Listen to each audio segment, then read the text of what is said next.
Hello everyone, welcome to vista vibes. আজকে আমরা block 4 নিয়ে চলে এসেছি কলকাতা টু ডুয়ার্সের পথে। এইভাবে ডালখোলা থেকে কিষানগঞ্জ চলে এলাম। যেটা আগের ভিডিওটা বলছিলাম, আপনারা কি সিকিওর কোনো পেট্রোল পাম্প দেখেই সবই সেখানে পেট্রোল ফিল করেন গাড়ির জন্য বা ডিজেল, সেটা কমেন্ট সেকশনে নিশ্চয়ই জানাবেন। আর বাঁদিকে রয়েছে কিষানগঞ্জ রেলওয়ে স্টেশন। খুব সুন্দরভাবে বাইরে থেকে তো পেন্টিং করা রয়েছে আর আঁকা রয়েছে, এত সুন্দর, বেশ নিট অ্যান্ড ক্লিনই লাগছিল। যতটা সম্ভব একটু ক্যাপচার করলাম। আর উত্তরবঙ্গের এদিকে প্রবেশ করতে করতেই অনেকটা সবুজের সমারোহ একটু বেড়েই গেছে, যদিও গরমকাল, গ্রীষ্মের মধ্যে সবুজের কালারটা একটু অন্যরকম। একটা সুন্দর ম্যাপ আপনাদের সাথে শেয়ার করে নিলাম, আমাদের রুট ম্যাপটা। তাই চেষ্টা করছি যতটা সম্ভব ভিডিওটাকে সুন্দরভাবে আপনাদের সামনে নিয়ে আসা যায়। আর কিষানগঞ্জ থেকে এখনই একটা রেলগাড়ি যাচ্ছে, এটা দেখে একটাই কথা মনে পড়ে, স্টেশনে রেলগাড়িটা, মাইপা চলে ঘড়ির কাঁটা, প্ল্যাটফর্মে বসিয়া ভাবি কখন বাজে 12টা, কখন বাজে 12টা। বেশ মজা লাগছিল। রাস্তা দিয়ে আমরা যাচ্ছি আর তার প্যারালালি যখন যাচ্ছে ট্রেনটা, প্রবেশদ্বারে পৌঁছে গেছি। সবুজ প্রকৃতি, তার সাথে এত সুন্দর পাখির ডাক, ঝিঁচির ডাক, জানি না আমি মোবাইলে কতটা ক্যাপচার করতে পারছি। আমরা এই অনেকক্ষণ একভাবে বসেও আছি। আর প্রথম প্রবেশ করেই তার একটা ফিল হয়, সেইটা সবাই নেওয়ার জন্য এবে পড়েছিলাম। জাস্ট এখানে আবার বারণও করছে, বেশিক্ষণ দাঁড়াতে দেবে না, এইটুকুই। উঠে পড়ছে আমার গাড়িতে, যেতে হবে, গিয়ে আবার লাঞ্চ করতে হবে। জাস্ট ভিউটা দেখানোর জন্য।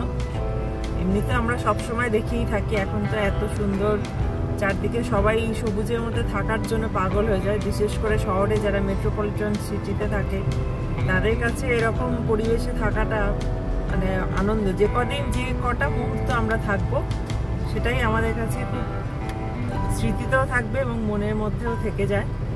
তার জন্যই এই উত্তরবঙ্গে আসা, ডুয়ার্স আসা।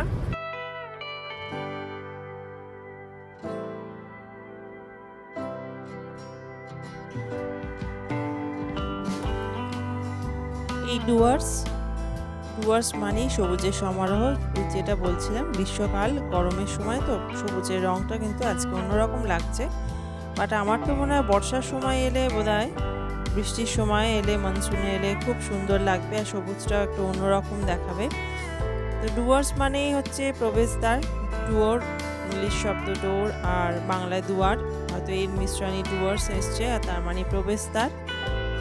ভারতের মধ্যে এবং ভুটান এবং ভারতের মধ্যে যোগাযোগের একটা গুরুত্বপূর্ণ স্থান একসময়, উত্তর পূর্ব ভারতেরও প্রবেশদ্বার হিসেবেও চিহ্নিত ছিল। তো বর্তমানে তো ডুয়ার্স পর্যটন কেন্দ্র হিসেবেই পরিচিত।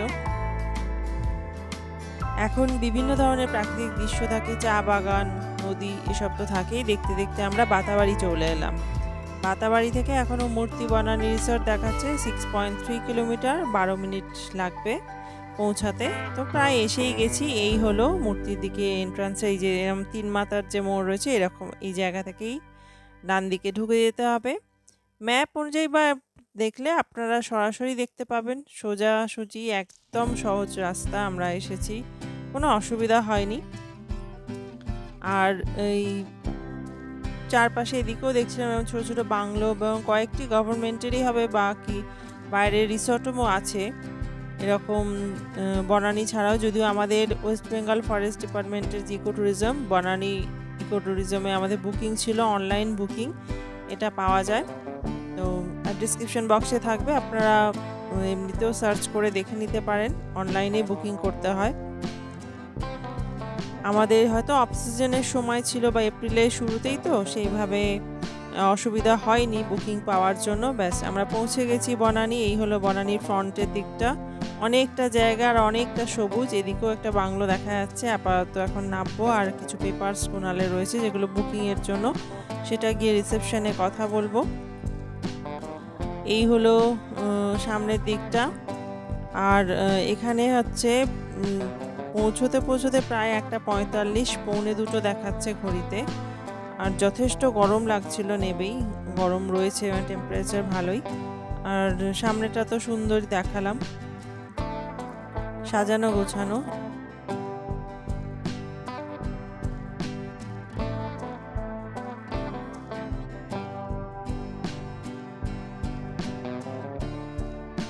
রিসেপশনে চলে এলাম।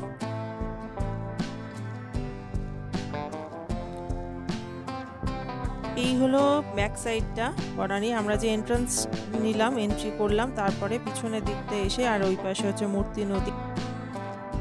এই মূর্তি বনানী দেখতে দেখতে একটু সাবস্ক্রাইব করে নিন ভিস্তা ভাইবসকে, অবশ্যই একটা লাইক করুন আর দেখে নিন কেমন রুম পেয়েছি। এটা হচ্ছে সুপার ডিলাক্সের রুম। এই যে বাঁদিকে রুমটা আমাদের জন্য অ্যালটমেন্ট পেয়েছি, যেহেতু একদমই খুব কম সময়ের ব্যবধানে বুকিং হয়েছে, তাই অতনুদাদের জন্য এই সুপার ডিলাক্স বা এই রুমগুলো পাওয়া যায়নি। তো দেখে নিন এই ভিউটা। আর বাইরের দিকটা তো খুব সুন্দরভাবে পরিপাটি করে সাজানো রয়েছে, আর চারপাশে আরও অনেক এরকম ছোটো ছোটো কটেজ বা বাংলো রয়েছে। তো সেগুলো আপনারা আপনাদের পছন্দ মতো বুকিং করতে পারেন। দেখাচ্ছি আপনাদের রুমের ঘরের কীরকম কী সিচুয়েশান। আমিও এন্ট্রি নেবো। আর এই রুমটা দূর থেকে তো বেশ সুন্দর লাগছিল, ব্যালকনিটাও। এটা 2017 সালে উদ্বোধন হয়েছে। শ্রী উদয়ন গুহ এটা উদ্বোধন করেছিলেন, এরকমই একটা লেখা রয়েছে। আচ্ছা, রুম তো দেখিয়ে দিচ্ছি। এরকম স্ট্যান্ডিং জামা কাপড়ের জন্য স্ট্যান্ডিং হ্যাঙ্গার রয়েছে, বেড, এখানে জল, গ্লাস, ইলেকট্রিক কেটলি যেমন থাকে, এদিকে ড্রেসিং টেবিল, এদিকে চেয়ার, আর এদিকে ট্রলি বা লাগেজ রাখার জায়গা, এদিকে ছোট একটা টিভি, আর তার নিচে একটা ছোট ডেস্ক মতো। আচ্ছা, এখানে একটা পাউচ দিয়ে রেখেছে, যেটা গভর্নমেন্টে।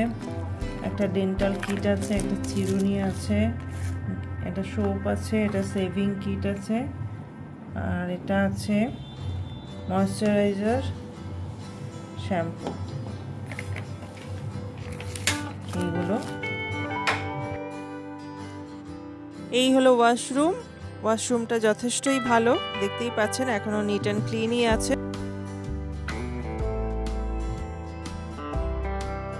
অলরেডি 2টো বাজে, লাঞ্চের টাইম হয়ে গেছে এবং প্রচণ্ড জোর খিদে পেয়ে গেছে। তো আজ এই পর্যন্তই। দেখতে দেখতে সাবস্ক্রাইব করুন চ্যানেলটাকে, অবশ্যই একটা লাইক করে যান, আর নোটিফিকেশান পাওয়ার জন্য বেল আইকনে ক্লিক করুন। তো thank you so much for watching. ভালো থাকবেন সবাই, টাটা।